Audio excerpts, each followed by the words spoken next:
Namaskar, welcome to Hamska Academy. Today we are going to learn about the making of the global world. Today's topic is making of the global world. So in this chapter, we will be learning about how it was during the pre-modern world. So when we talk about globalization, we often refer to an economic system that has emerged since last 50 years or so. But as we all know that this is not a new thing. Making of the global world has a long history of trade, of migration, of people in search of work. So the movement of the capital and much else. As we think about the democratic and visible signs of global interconnectedness in our lives today, we need to understand the phases through which this world in which we live has emerged. So we are talking about the concept of globalization, but there is global world before the globalization actually came into existence. So we are talking about the system which has been branded as globalization, which came in last 50 years. But there are connections between people from long back in history. There are trade relations, migrations of people in search of work, the movement of the capital, and much else. As we think today about the science and the global interconnectedness in our lives, we also need to understand the different phases that were there before this day has emerged. All through the human history, human societies have become steadily more interlinked.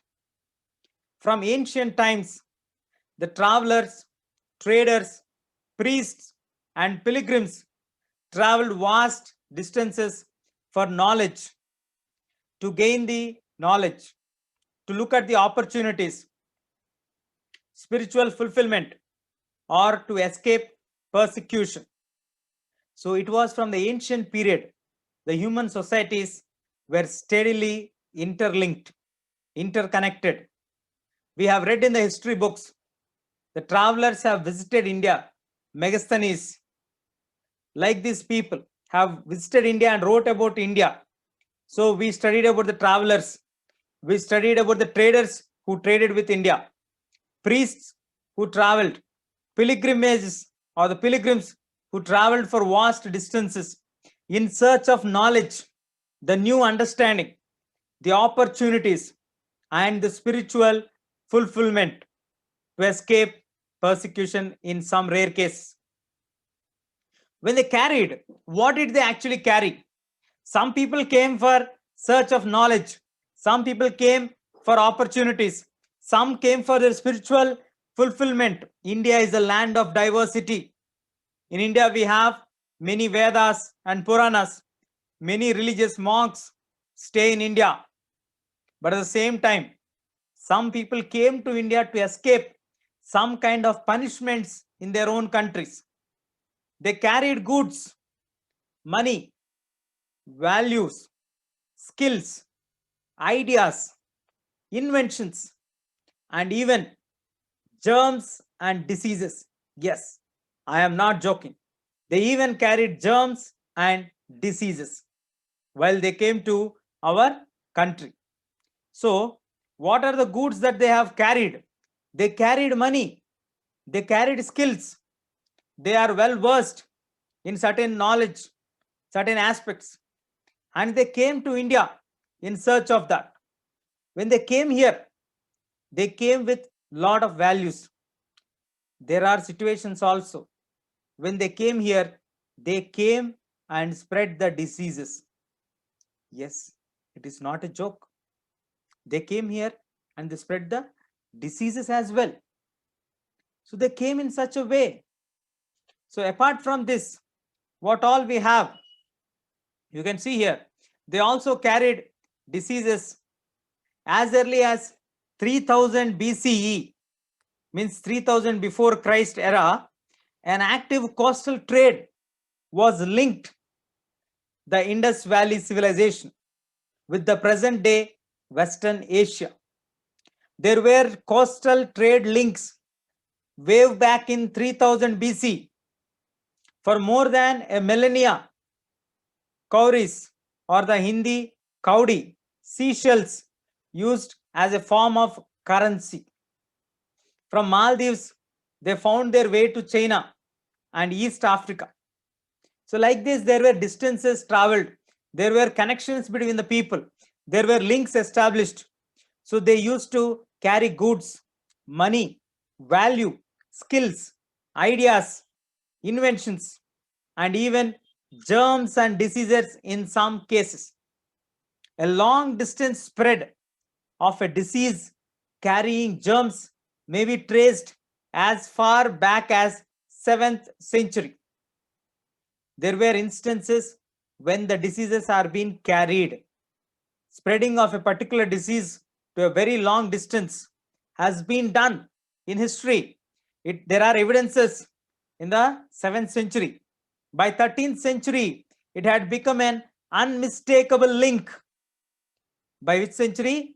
By 13th century, it has become an unmistakable link. So that is the introduction of the chapter.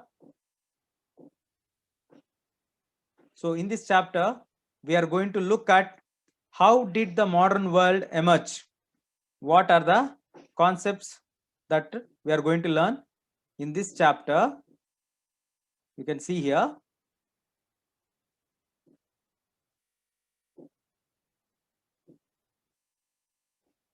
The making of the global world. The topics are going to be introduction, Silk Route, food travels, spaghetti and potato, conquest, disease and trade, the 19th century, 1815 to 1914, role of technology, how it has influenced our lives, rinderpest or the cattle plague. We'll be talking about this disease. Then we'll be talking about the indentured labor migration from India. Then interwar economy, rebuilding a world economy, and the post-war era. How did the economy grew after the World War? How did they are able to recover? That aspects we'll be discussing, and that will be the last topic that we are going to discuss in this chapter. So basically, we'll be discussing about Silk Route, travel, spaghetti, potato. Then we'll be discussing about the conquest, diseases and trades, 19th century, role of technology, rinderpest or the cattle plague, indentured labor migration from India, interwar economy, during the war, how was the economy, and rebuilding the war economy. These aspects we'll be discussing. Next, introduction. As we saw, globalization is the term which we use today in the modern world, which is representing the system from past 50 years. It is an economic system which is associated with free movement of goods, technology, ideas, and people across the globe are interconnected, interlinked. But there is connection before the actual globalization emerged in our world. So as the introduction, you can see there, the world is interlinked way back in 3000 BC. There were coastal routes. Now let us get into the Silk routes. When were the Silk routes started? There were several routes that were present in the modern day, linking the sea, knitting the vast regions of Asia and with Europe and northern Africa. The famous Chinese traveled through this Silk route. The Silk route is a good example of vibrant pre-modern trade and cultural links that were established between different parts or distant parts of the world. The Silk routes are a good example for the vibrant pre-modern trade. So they are also establishing link between different far parts of the world. The name Silk Route points out that the western bound Chinese silk cargoes along this route came here. So from China, we got these Chinese silk cargoes along this route. Historians have identified these silk routes over land and by sea. So there are silk routes over the land and also by sea, knitting together the vast regions of Asia and linking Asia with Europe and Northern Africa. So the Silk Route acted as a connection point between the European nations, the said African countries, and also the Asian countries. Historians have discovered that there were silk routes not only over the land but also over the sea. So this is how they interconnected the parts of Asian countries, European countries, and also North African nations. They are known to have existed before the Christian era and thrived almost till the 5th century, which means more than 1,000 years. We have these connections of Silk Route. The Chinese pottery is another example.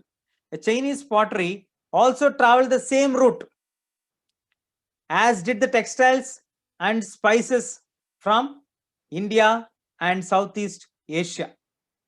In return, when the people used to come to here, they used to bring their pottery, they used to get their textiles, and they used to get the spices from here. They used to, in return, carry the precious metals, gold and silver flowed from Europe to Asia. So in return to these products, gold and silver flowed from Europe to Asia. So Silk Route is not a new route. It is an example of pre-modern trade and cultural links that existed between distant parts of the world. So the trade and the cultural exchange always went hand in hand. Early Christian missionaries almost certainly traveled through this route only to Asia, the so-called civil route, Silk Route. So the trade and the cultural exchanges always went hand in hand. Early, the Christian missionaries almost certainly traveled through this route only, as the Muslim preachers also traveled for few centuries much before all this. Buddhists emerged from East India and spread in several directions through intersecting points of the Silk Route. So it is not only one religion, it is basically the routes which they have traveled. They have traveled in the same route, not one religion. The people of Christian era followed, the people of Muslims followed. Before these both, way back, Buddhists also spread their religion through these routes only. So Silk Route is a very good example for pre-modern trade routes which existed between Asia, Europe and North Africa.